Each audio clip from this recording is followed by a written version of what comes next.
Hey everybody, Chief here from OKest MTG, and I know it's been a while and I'm so excited to be back talking with you guys about Magic cards. So let's get into it. First thing I want to show you guys is an interesting older card a friend of mine gave to me. Say hello to Ironroot Treefolk. He is a 5 mana 3/5 Treefolk with no abilities. And why do I introduce you to this guy? Because there's an interesting fact about that supposedly this is the first art ever designed for a Magic card, and that is from Mr. Jesper Myforce himself, one of the original Alpha Magic set designers, and he stated this himself. And I think this is an interesting example of how creature cards have changed over the years. Now you look at him, 5 mana for a 3/5, not a great rate, no abilities, but he's not the worst creature ever designed by far. Let's look at Crawlworm. I mean, 6 mana for a vanilla 6/4, still not terrible. Maybe he could potentially see play, but pretty unlikely. But then you got Jackal Pup, a 1 red mana 2/1 that says for each damage dealt to Jackal Pup, it deals 1 damage to you. But back in the day, in one-on-one Magic, a 2/1 for 1 mana was pretty good. But let me show you probably one of the worst creatures ever designed. Wood Elemental. 3 and a green, you summon an elemental whose power and toughness are equal to the number of untapped forest you sacrifice when he enters the battlefield. That is horrendous. You can't even sacrifice the ones you tap to play him. This is just so bad. I don't know if it would ever see play. Thank goodness Magic cards have gotten better over the years. Just for comparison, let's look at some modern creature cards for the same mana cost, basically. A Questing Beast.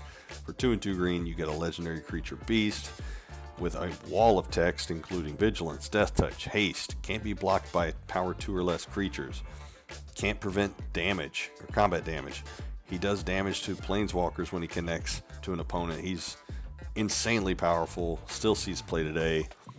Even Thrun the Last Troll, 4 mana for a 4/4 that can't be countered, that has hexproof, and then for 1 and a green you can regenerate him. Creature cards have gotten insane over the years, and the reason that I wanted to make this video is because I had the chance to play with a friend of mine who had these World Championship MTG decks that were reprints of the exact decks used by professional Magic players during the tournaments.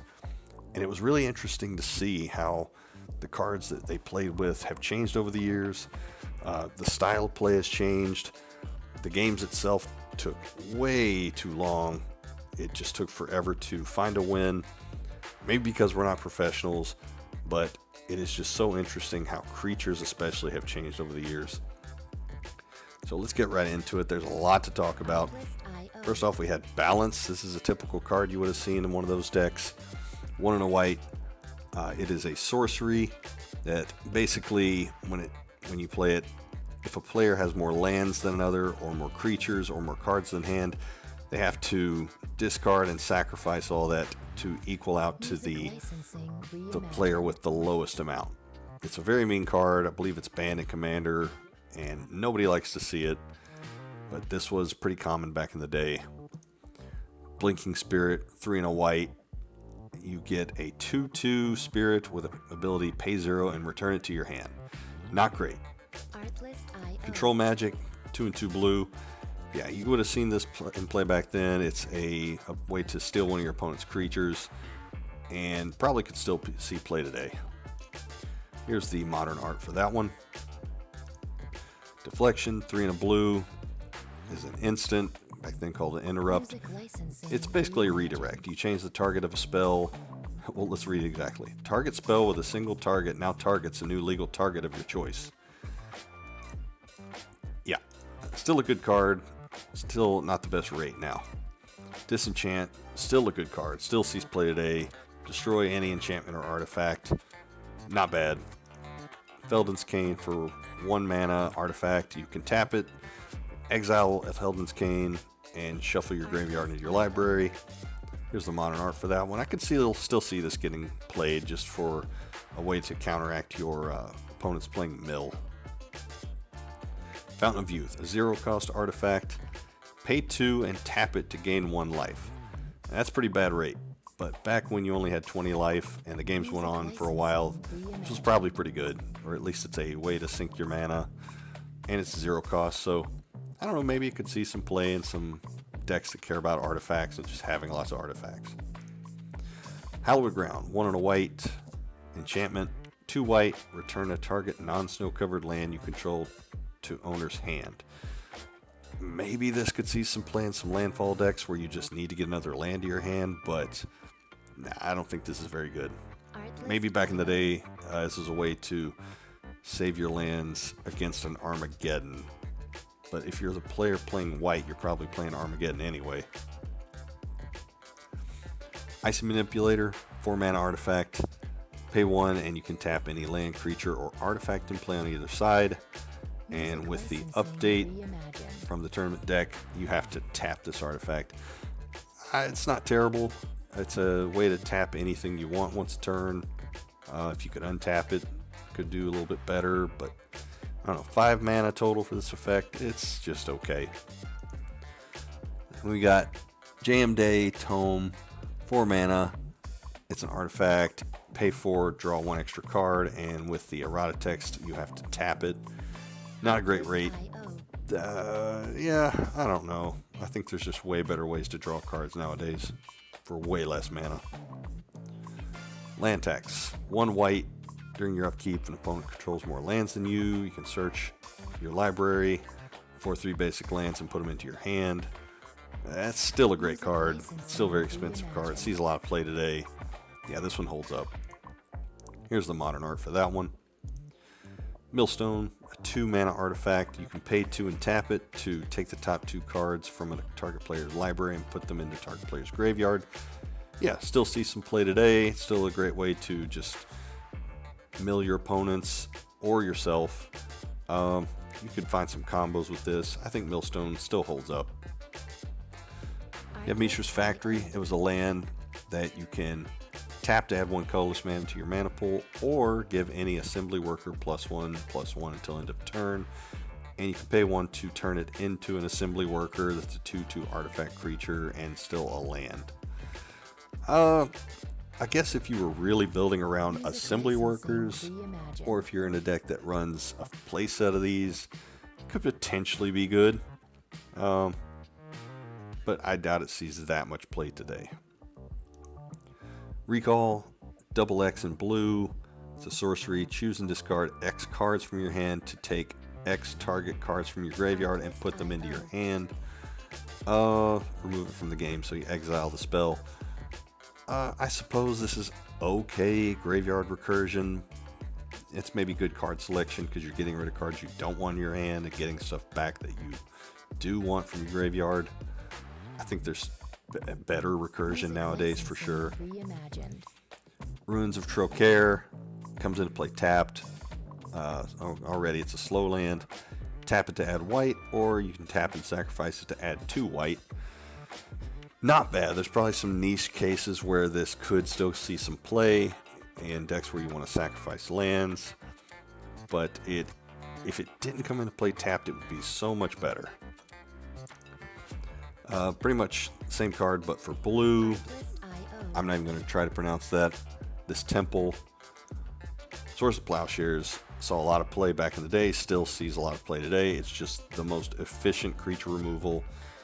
Still one of the best cards ever designed. It only gives your opponent's life equal to the creature's power. That's a good trade-off to get rid of anything permanently from the game. Yeah, still a great card. Modern art for that one. Wizard School, another land. You can tap it to add colorless, or pay 1, tap to add blue. Pay 2, tap to add white. Pay 2, tap to add black. I don't know if this was ever a good land, but that is not a great rate. I suppose you can filter for blue pretty easy with it, but filtering to pay 2 for white or 2 for black, not great. But I will say from the games that I played with my buddy, the games went on a long time. You will get a lot of lands into play and not a lot to do with it, and this might be the best way that you could filter your mana, fix your mana. So maybe at one time it was okay. It comes in untapped. Wrath of God, still one of the best board wipes. 4 mana, destroy all creatures, can't be regenerated. Still sees a lot of play. Yeah, this one holds up. Zern Orb, 0 mana artifact.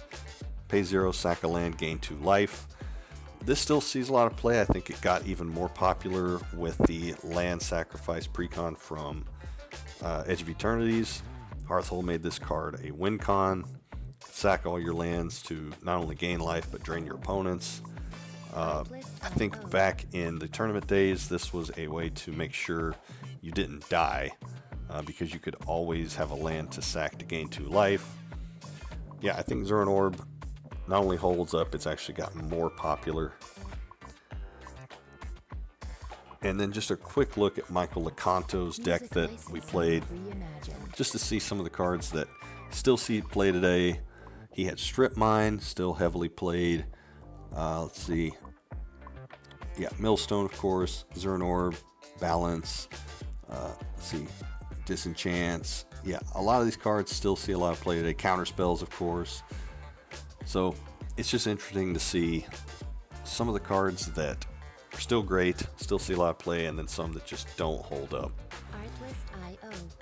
But I think what I learned from the noble Ironroot Tree folk is that a creature back in older Magic days was a way to win the game, rather than just stop your opponents from winning the game, which is what a lot of spells seemed to do back then.